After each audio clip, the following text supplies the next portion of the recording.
Mother തെരേസയുടെ ജന്മദിനമാണ്.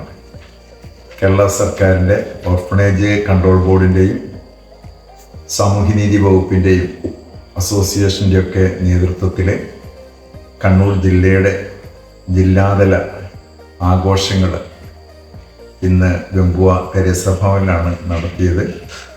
ഇന്നത്തെ ദിവസം അനാഥ അഗതി ദിനമായിട്ടാണ് കേരള സർക്കാർ മദർ തെരേസയുടെ ജന്മദിനത്തിൽ കൊണ്ടാടുന്നത്.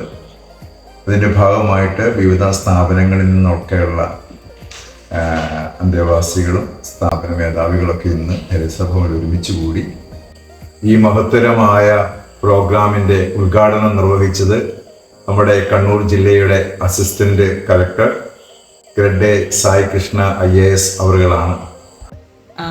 I have never been to such an institution, but I can see that it's very well maintained, and I congratulate the administration of this institution. അതുപോലെ തന്നെ അധ്യക്ഷ പദവി അലങ്കരിച്ചത് എരുവേശി പഞ്ചായത്ത് വൈസ് പ്രസിഡന്റാണ്. അതുപോലെ ജില്ലാ സാമൂഹ്യനീതി officer Biju sir, orphanage control board member ബഹുമാനപ്പെട്ട Vineetha sister, panchayat member ബഹുമാനപ്പെട്ട ടെസി ഇമാനുവൽ, അസോസിയേഷൻ്റെ ഓൾ ഇന്ത്യ അസോസിയേഷൻ്റെ president brother Stephen brother, Theresa ഭവൻ്റെ രക്ഷാധികാരിയും വെമ്പുവപ്പള്ളി വികാരിയുമായ ബഹുമാനപ്പെട്ട ജോർജ് എളൂക്കുന്നേലച്ചൻ മദർ തെരേസ അനുസ്മരണ പ്രഭാഷണം നടത്തുകയുണ്ടായി. സാമൂഹ്യനീതി ഓഫീസിലെ മറ്റ് ഉദ്യോഗസ്ഥന്മാർ, വിവിധ സ്ഥാപനങ്ങളെ പ്രതികരിച്ചുള്ള ആളുകളെ ഒരുമിച്ച് കൂടി നല്ലൊരു പ്രോഗ്രാമായിരുന്നു. വിവിധ സ്ഥാപനങ്ങളിൽ നിന്ന് വന്ന അന്തേവാസികളുടെ മനോഹരമായ കലാപരിപാടികളൊക്കെ അരങ്ങേറുകയുണ്ടായി. സമ്മാനദാനങ്ങളൊക്കെ കൊടുത്ത് ഇന്നത്തെ ദിവസം വളരെ നല്ല ഒരു ദിവസമായിരുന്നു.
വിശുദ്ധ മദർ തെരേസയെ ഓർക്കാനും മദർ തെരേസ ചെയ്ത കാര്യങ്ങളൊക്കെ ജീവിതത്തിലൊന്ന് ധ്യാനിച്ചെടുത്ത് കൂടുതൽ തീഷ്ണതയോടെ മറ്റുള്ളവർക്ക് വേണ്ടിയുള്ള ഒരു ജീവിതം നയിക്കാനും വലിയൊരു പ്രേരണ ഇന്നത്തെ പ്രോഗ്രാമുകളിലൂടെ ലഭിച്ചു.